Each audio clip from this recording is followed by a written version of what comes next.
Hi, everybody. Welcome to the Kara's Cures podcast, where we like to explore the leading edge of health and healing. And who better to do that with than a man who likely needs no introduction, the one and only Deepak Chopra. I'm so honored to have you here. Thank you. Thank you. You've written so many books, and I love now that you're really communicating directly via YouTube and so many other ways. Do you feel like you're really reaching even a younger audience now? Yeah, it seems like that. We have a lot of younger people, young millennials, digital natives, and a lot of other people as part of this whole conversation. Well, do you think this conversation is at a special point now? A lot of people talk about human consciousness reaching, and I think you address this in MetaHuman, we're at a point where our consciousness really could be at a different level in our evolution. Some people write about ascension or the idea that we can understand more. Do you think we're in that time?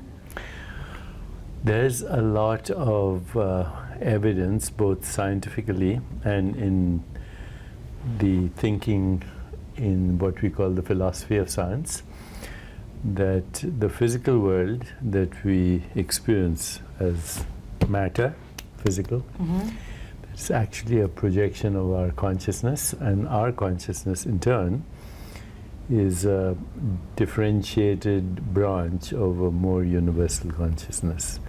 So the body-mind-brain system is actually one way of the universe experiencing itself. So when people talk about our thoughts affecting our reality, you would say absolutely, scientifically, the way that my reality is going to be curated is going to have something to do with how we're thinking about it. Yeah, but what is a thought? Where does it come from? A thought is a conditioning of a deeper consciousness, and the conditioning is what we call social conditioning or cultural conditioning, religious conditioning, economic conditioning, historical conditioning, racial conditioning. This conditioned mind, which is collective and also recycles through us, it's the filter that actually prevents us from knowing reality, because everything you see is a reflection of your conditioned mind. It's not really true. Your senses don't tell you the truth. Your senses tell you the earth is flat. Nobody believes that anymore. Your senses tell you that the ground you're walking on is stationary, but it's spinning at dizzying speeds and hurtling through space at thousands of miles an hour. Your senses tell you this is solid, but actually it's proportionately as void as intergalactic space. If you could see the truth, you would get dizzy and you wouldn't even survive. So our senses and our mind filters the truth, puts filters, so we could survive as a body-mind.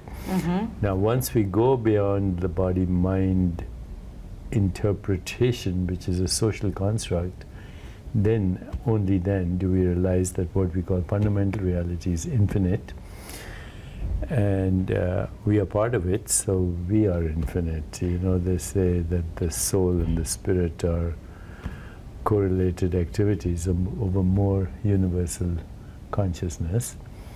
So you are that. You're an infinite being having the experience of a body, mind, and this world, but all of that is actually not real. It's a projection. So if we could mainstream the metaphysical a little bit, because I think a lot of people are going to be like, well, how does that apply to my daily life? And I know you're a big proponent of meditation. I actually learned to meditate from you and Oprah doing 21-day challenges some years ago, and still listen to some of your meditations on YouTube. So that's a great way to start. But you talk about that being essential. Why is it so important, do you think, that everybody meditate?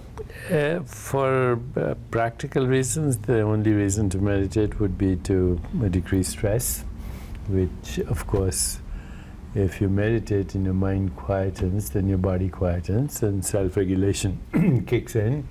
That's healing. And we know now thousands of studies that meditation lowers blood pressure, improves the quality of sleep, relationships, lowers your cholesterol, basically reduces your risk of inflammation or chronic illness, even reverses some chronic illness. But the deeper reason to meditate is to find out who you are. Are you a changing body, or are you the awareness in which the changing body is an experience? Are you the changing mind, or are you the awareness in which the changing mind is an experience?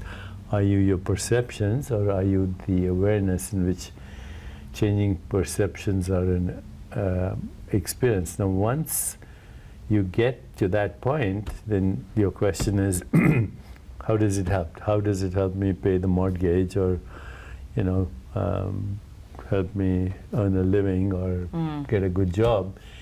The answer is, well, when you're calm and centered, you're probably going to be more successful. But the deeper reason is, if you don't know who you are, then at some point you're going to worry about old age, infirmity, and death. So, this is the basis of every spiritual tradition or even religion, the fear of death, what happens to us. And the deeper reason for doing meditation is to transcend your habitual modes of thinking and experience to a deeper reality, which spontaneously brings out truth, harmony, goodness, beauty, love, compassion, joy, equanimity, and also gets rid of the fear of death, because you get in touch with that part of your being which is not changing, that which we call I. I was a child, I was a baby, I was a toddler, I was a teenager, I'm this. Well, all this is changing, but the I is not. That's the reason we meditate, to get in touch with the primordial... With our eternal part of ourselves. Yeah. So, you're a father, a grandfather, a husband, yet also a teacher of metaphysical truths. Do you fear death? No. I die every day to the past. So before I sleep, today will be a dream, and it's gone. Tomorrow will be brand new. That's what we do every day. Every thought dies as soon as born. This interview will be dead by the time we finish, right? So birth and death... But it'll live on YouTube. Well, yes. It'll, as a record. Right. Yeah. But as an experience, as this live experience, every experience is born and dies at the same time. Thoughts are born, die. Perceptions are born, die. Experiences are born, die. The only thing that's continuous is the one who's having the experience. So, once you recognize that, you also recognize that without death, life is not possible. So when we're awakened to death, perhaps we lose someone close. That happened to us a lot here at Channel 3 when we lost one of our main anchors. What you would say the spiritual purpose is then we actually can appreciate life more. We can, but right now, my experience of you is in my awareness. And your experience of me is also in awareness. And when I'm dead and gone and you think of me, that experience is also in awareness. So all experiences, mental, perceptual, are in awareness. Birth and death is a human construct based on a false identity. What are your habits? You wake up in the morning and people will think, gosh, Deepak Chopra, he knows how I can really achieve optimal health for myself. What are some tips about the morning routine? Is it important what we do when we first wake up? For me it is. I mean, I spend a couple of hours, if not more, in meditation, yoga, breathing, reflection. I don't officially start my day till 11. And then after 5, I stop working. And at night, I meditate on my death. And on your death? Yes, so that I can live in the transcendent, which is independent of death. And then from 11 to 5, I do what needs to be done, like this interview, I talk this evening. So routines can be important? Yeah, routines and rituals are good because they trap energy and they channel it. Help keep us focused. So I read one of your blogs about synchronicities, and all of us get excited when we see synchronicities of, oh, I just thought of that, and you just thought of that, and yet you'll say there's really nothing that's a coincidence in the universe. But what do we do when a synchronicity passes us by? What does that mean, and how should we be thinking of it? Synchronos. So chronos means time, synchronos means synchronized in time. And coincidence is also a very good word because coincidence means many incidents coinciding. So the essential nature of the universe is that everything coincides with everything else. Your heart cells, their activity coincides with the stomach cells and the brain cells and the immune cells, and endocrine cells, everything in the body is correlated, but everything in the universe is also correlated. So synchronicity is actually the essential nature of the universe. Everything is correlated. If you're not experiencing synchronicity, then you are basically covering up your essential nature with your ego identity. So when we get the ego out of the way and we go transcend to that space of stillness, which is between our thoughts, we have a slight intention that orchestrates its own synchronicity. People in spiritual traditions called synchronicity anonymous messages from God, or from the spirit, or good luck, or opportunity meeting preparedness, or chance encounters, or lucky happenings. They all mean the same thing. You're in touch with your essential self, which is in touch with everything that's happening in the universe. So when you get a synchronistic experience, make a note, ask yourself, what does it mean? And sooner or later, you'll have either an epiphany or an insight or an encounter or a relationship, something which will answer the question that you had. So it is a meant-to-be moment that we should notice. Yeah, and the more you notice, the more they'll happen. And the more you get out of the way, that's what will bring you what people call good luck. A lot of people are starting to study, even wonder about something called the law of attraction and trying to manifest intentionally in their life. What are your thoughts on that? Well, it's a very superficial understanding, the way it's usually expressed, of a very deeper understanding, which is that every moment, every encounter, every relationship, every happening is a reflection of what's happening in your consciousness. So if you don't like what's happening around you, you can't change the situation. It's like polishing the mirror. If you don't like the image, you polish the mirror, and the image only gets worse if it's not attractive anyway. Or you break the mirror, it doesn't do anything to you. So the world we experience is a mirror. We have attracted everything in our life. If we don't enjoy what we're liking or what we're experiencing, then there's no solution outside. There's a shift in consciousness. We shift from the inside, and we will see the outside change. Okay. The world is as we are at every moment.